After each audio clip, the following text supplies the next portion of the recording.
Hey guys, I'm Brogan. Today this is going to be we are diving straight into the Neo Zero 1 plug and play retro game console right here. Now, I have done a review on the 512 gigabyte version of this. However, today we're diving into the 128 gigabyte version of this, which is significantly less in price. Still offers the same two amazing controllers. In fact, we're going to open this up really quick with you guys here today. So as we open this up, we've got two of these controllers inside here, super high quality. These aren't your typical entry-level controllers that just get you into your games but don't get you into your games in an effective way. These do a great job. These don't even need to be upgraded. Usually when I do plug-and-play reviews, I talk about how, you know, the controllers that you get with the plug-and-play consoles, usually they're not great. They're low quality, they'll get you into games, but not even effectively. These are great. The analog sticks on here are really nice quality.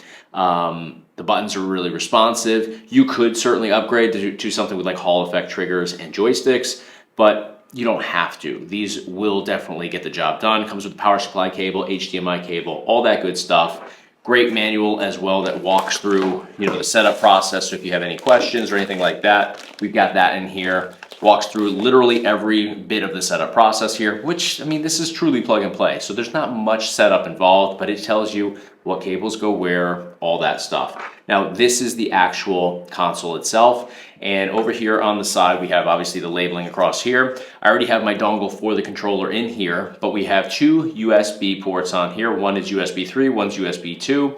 We have the SD card slot. So if we pop that open, you can see inside here we have a 128 gigabyte micro SD card because that's the version that we're going to be combing through today and you know, testing out. But you can also get that 512 gigabyte version, which is what I have reviewed here on the channel in the past. I'll provide you guys with a link to that video in the description of this. That is going to be, in my opinion, the higher end option. It's going to have more games available and just a little bit more capabilities, but this is going to be the more budget friendly option. So in addition to that side of the actual console here, we have the backside, which has your DC power supply cable connection. We also have your HDMI port here, so you can connect through HDMI over to your TV or monitor. We have an Ethernet connection. We have an AV and IR ports on here as well. So that is the entire setup, but we're gonna dive straight into this today. We're gonna comb through the different collections and games that are offered. We're gonna demo it as well, and then we'll circle back and talk about our experience. All right, guys, here we are jumping into the 128 gigabyte version of the Neo Zero 1. And here we're covering over the all games list where we have the master list that includes every single title, easily located right over here. But we have 45,907 games in this list. That gives us the total game count for the entire plug and play game console today. Now, for anybody that has seen my 512 gigabyte version review and walkthrough of the Neo Zero 1, you're probably looking at this and wondering, how does a 128 gigabyte version have such a similar total number count to the 512 gigabyte version? And that is simple. There are some differences in terms of collections and games that are included here versus what's included on the 512 gigabyte version, but one major difference is if we go over here to PlayStation, we still have 727 games inside PlayStation, but if we jumped in here and we jumped into one of these titles, we would find that a lot of these games do not have the soundtrack. So they are compressed versions of the actual titles. So like if we went in here, let me loop around, let's jump into Tekken. I would bet that Tekken, for example, does not have the audio in the background, like the background music when you're fighting. I bet you're just going to get like the feedback from actually, you know, the actual conflict in the game. So let's jump into Tekken 3 right out of the gate here. All right, so we're loaded up into Tekken 3 right now. We're gonna go into arcade mode. And I don't hear any music in the background already. So that's gonna show us, and we would have music blasting in the background right now. We'll jump into a quick fight though. Round 1, fight!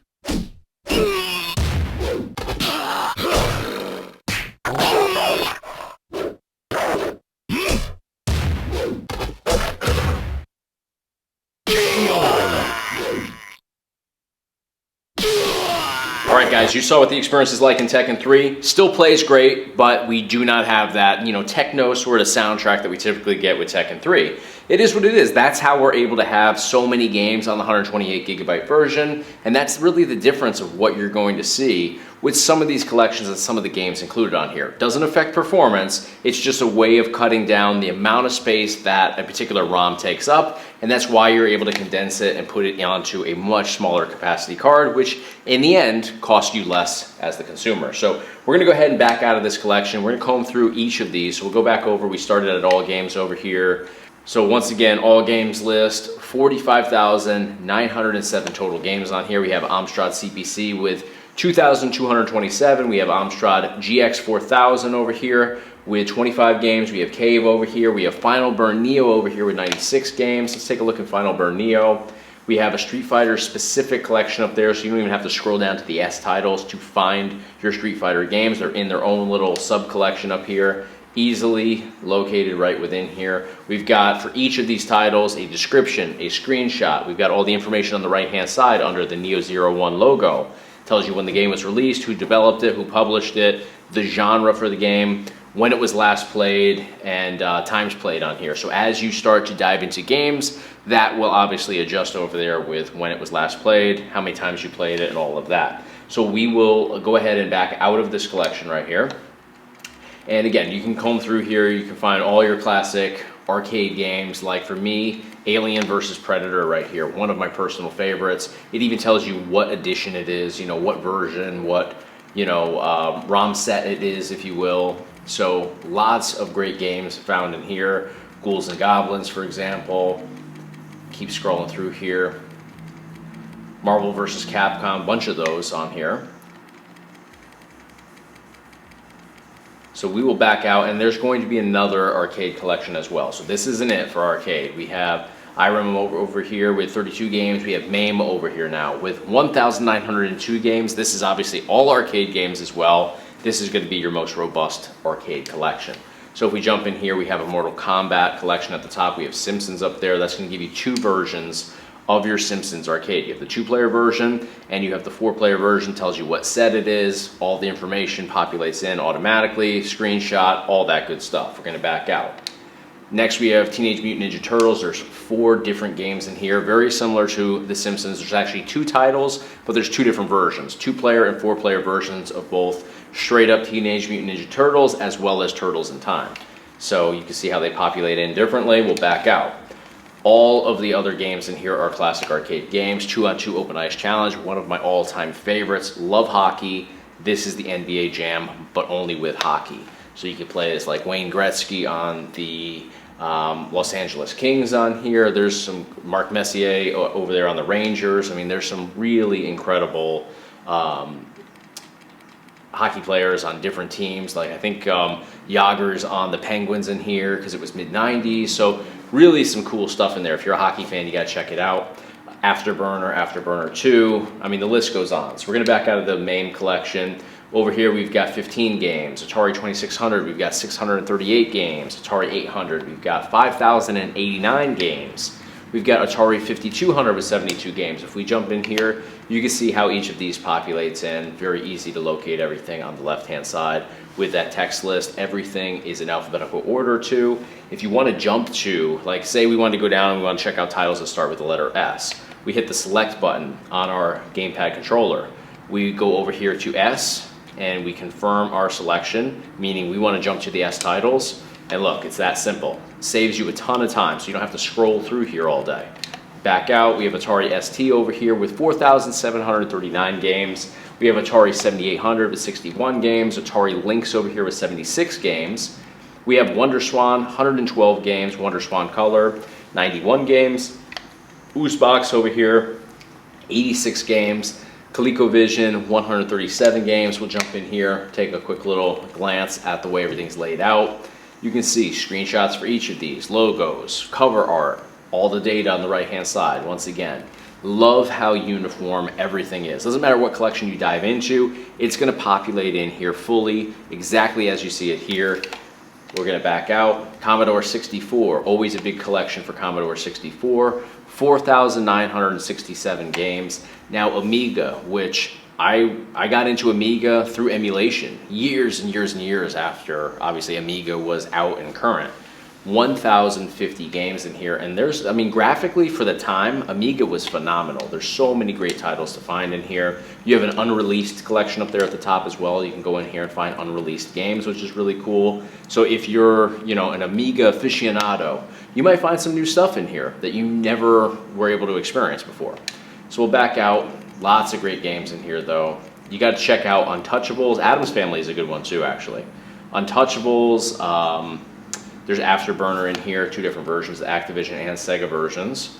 Both are great. I mean, Afterburner is always going to be a great game, regardless of how you play it.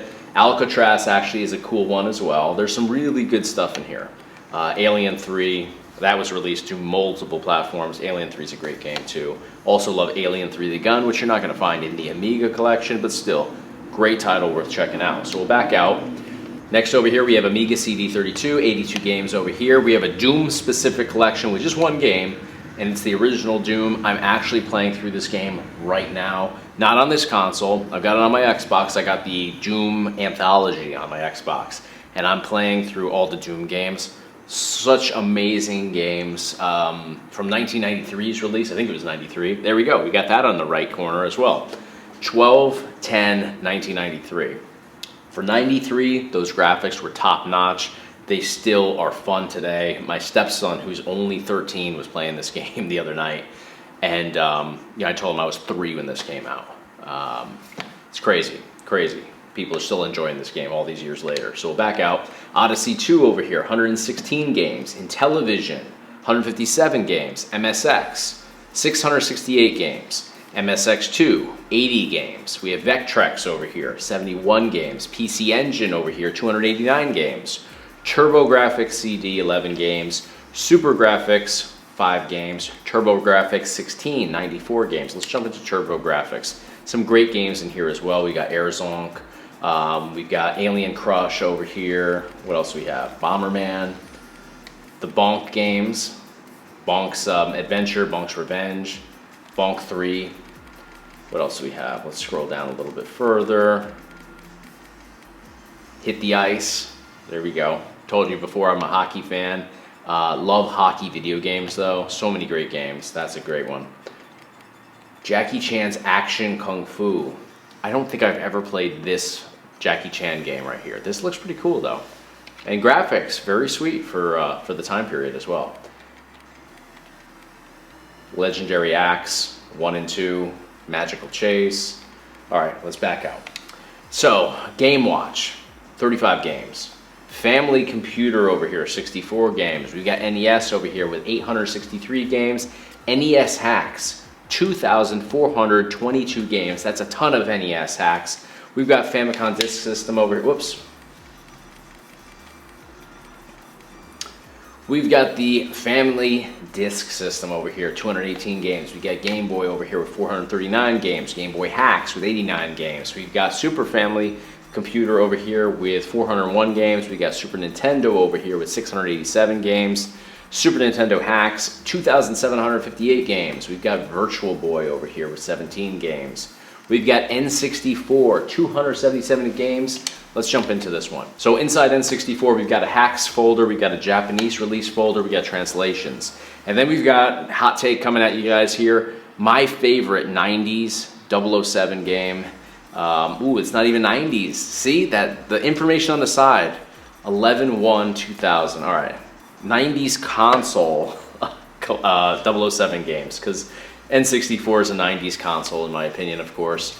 But this was a later release on there. But 007, The World is Not Enough. Loved the movie, loved this game. I love this game more than GoldenEye. I know most people will rip me apart for that, but I love this game. This is a great game here. Graphically, I think it's better than GoldenEye, personally. The gameplay, I mean, I think it's right up there. I definitely like it a lot, but I also was a big fan of the movie, so that's why I'm gonna support that. What else do we have here? So, let's see, we've got California Speed. Love California Speed. It's one of my all-time favorites. So, great game there. So many great games. We got Clay Fighter, Sculptor's Cut. I mean, if you are looking to, if there's ever a reason to get into emulation, this game is that reason. This game sucks, in my opinion. Nothing against Neo 01, but this game sucks. This game would set you back like $1,000 right now to buy the original one, which this was a Blockbuster exclusive release. But this game would cost you an absolute fortune, and for what? It sucks. So get into emulation. You could try it out. It's a terrible game, though. I could promise you guys that. We've got Chopper Attack. We've got lots of great games. Wow. Doom 64. That'll be next on my list pretty soon. I got to get through Doom 2, but Doom 64 will be right behind that. Duke Nukem. Great games in here. We got some ECW Hardcore Revolution right here as well. If you're an ECW fan, check that game out right there. All right, we're going to back out of the N64 collection. We have Game Boy Color. We have how many games for Game Boy Color? Game Boy Color has 519 games. Game Boy Color Hacks has 34 games. Game Boy Advance has 1,005 games. We got Doom highlighted right there. The Game Boy Advance version, of course. Game Boy Advance Hacks, 39. Nintendo DS, 199 games there. Wow, okay. For 3DO, we've got 5 games. What 5 games do we have? All right. Pretty good stuff here. The Need for Speed. Very nice. And then, of course, Wolfenstein 3D. Very similar to Doom. Big fan of that as well. So we're going to back out. Keeping it moving. We've got Beats of Rage here. Open Bore, 5 games. Atomic Wave, 7 games. Sega SG 1000, 68 games. Sega Master System, 489 games. We've got Sega Mega Drive over here with 221 games. We've got Sega Genesis with 890 games. Genesis ROM Hacks, 138 games there. Sega Game Gear, 263 games. Game Gear Hacks even, 54 games. Mega Drive Hacks, 1,972 games. I mean, the hacks are just robust as all hell here. There's so many hacks across all these different collections. I love that. And that's a great way to keep a console collection fresh and to experience new things all these years later. Genesis 32X, 44 games. Sega CD has 21 games. Sega Saturn over here has 36 games. And we've got Sega Dreamcast with 29 games. So this is a little bit less than the 512 gigabyte version, of course. They're going to be able to fit less games on here. Some of these collections you will see a slightly different game count, but let's take a look at Dreamcast on the 128 gigabyte version. We got Charge and Blast up there at the top, great game. Cosmic Smash, Crazy Taxi 1 and 2, Dead or Alive 2, Giga Wing, we've got Gunbird 2, we've got Legacy of Kain Soul Reaver here, some Marvel vs. Capcom titles, we got Mortal Kombat Gold, which is a great one, Ooga Booga, very nice, Power Stone 1 and 2, Resident Evil Code Veronica, both discs, Sonic Adventure 1 and 2, Soul Calibur, and we've got, what do we have at the bottom there? Very good. We've got Virtua Athlete, which is a cool game. We've got Virtua Fighter, which is a great game. We've got Wild Metal at the bottom. We don't have Virtua Tennis, though. That's a tough one for me because I love Virtua Tennis. So we'll back out of this collection.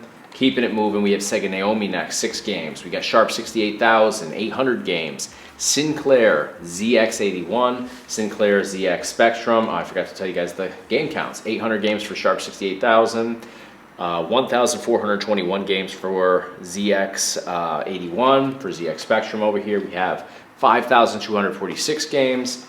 Neo Geo CD, 22 games. Neo Geo System, the regular Neo Geo, 175 games. I believe that's identical to the 512 gigabyte version. Neo Geo Pocket, 9 games. Neo Geo Pocket Color, 85 games.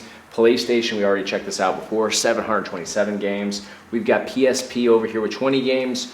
Supervision with 45 games. And then we have 2 final collections here, which basically just pull games from all the other collections here. This is where you go if you're looking for 2-player games. If you're looking to explore 4-player games, you go over here. So just a cool and exciting way to kind of locate new games that maybe you don't stumble across as easily just going through the main console collections. So that is everything that this has to offer. We're going to dive into some games though, test out the performance of the Neo Zero 1, and of course remember that you guys can definitely check out the 512 gigabyte version. I have a video for that as well that you can find in the description of this video that walks through that one exactly as I'm walking through this one.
Heavy machine gun.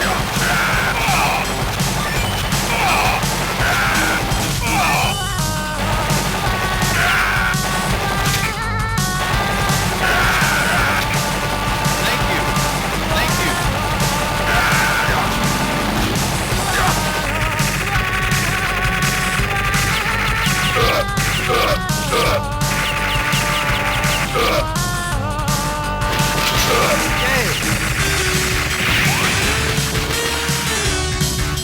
All right, guys, we jumped into the Neo Zero One 128GB version plug-and-play retro game console today. Great experience on here. Again, in the past, about 2-3 weeks ago, I did do a full review of the 512GB version. That offers quite a few more games on here, but the game count actually was very close in comparison here. And the difference, as I broke down while touring through this today, is that there's a lot of games where the soundtrack has been removed just to conserve the amount of space taken up by each of the ROMs. So as we checked out here, Tekken 3, no background music while you're in your fight scenes, which, you know, a lot of people don't want that. So if you're one of those people that doesn't want to lose the full experience of a game like that, then you're going to want to go with the 512GB version. It is a little bit more because there's a larger capacity card involved to accommodate all of those additions to the ROMs. For me personally, I really do love the soundtracks on those games, so I would go personally with the 512GB version, but it may be out of budget for some people. You may be somebody that doesn't even care about PlayStation, doesn't care about the higher end offerings on here like Dreamcast, N64, and PS1, or PSP even, which does work very well on here. You may be somebody that just wants to enjoy Genesis, wants to enjoy MAME, and the offerings for those collections are vast. There's a lot of titles in there. All your favorite classics, Sonic the Hedgehog, Michael Jackson's Moonwalker, for example, for classic arcade MAME. There's a lot of great options in all of those older collections. And those aren't affected by the smaller capacity card. There's nothing altered on there that's going to, you know, lessen the experience for you, the user. So it all depends on what you're looking for, what your budget is, but we've got solid options here on the 128GB version. The game count is still very much comparable to that larger capacity option that is at a higher price point. So at the end of the day, there's great options here on both the 128GB version as well as the 512GB version. So it's up to you to decide what is best for what you're looking for and the experience that you want to have with the Neo Zero One. But in terms of performance, it handles everything that, you know, we threw at it today. I didn't do a lot of demos here in this video. If you want to see more demos, jump over to that 512GB version where I went into a lot more games. But the experience is very good on here. There's no lags or delays. There are limitations to what the Neo Zero can do, but luckily the person that put this together put together games that really do a great job of performing on what is offered here. So if you're looking for like PS2, you're looking for GameCube, Xbox, that's not going to be possible on the Neo Zero One. That's why they're not provided, you know, on this. You know, those games are not going to be found on here because they just can't get handled on something like this. So you are going to buy this if you're looking for those older collections, those older emulators, and you want to have a truly plug-and-play experience. There's no duplicates on here. Everything's in alphabetical order. Everything is scraped in a uniform way. So collection by collection, everything just looks top-notch from top to bottom on here. So big fan of the Neo Zero One. It's not going to be for everybody, but it's definitely going to be for the retro gamer that wants to enjoy games from Atari and Classic Arcade all the way up through PS1, N64, and Dreamcast. So that's going to do it for today, guys. Let me know what you guys thought of the 128GB version of the Neo Zero One today. Hit me up in the comments. Give me a like on the video if you enjoyed the content today, and of course, hit subscribe to stay in the loop for all future videos right here on the Chase Brogan YouTube channel. Link in the description to learn a little bit more about the Neo Zero One. That's going to do it though, guys. Thanks for the support. Thanks for watching. See you guys on the next one.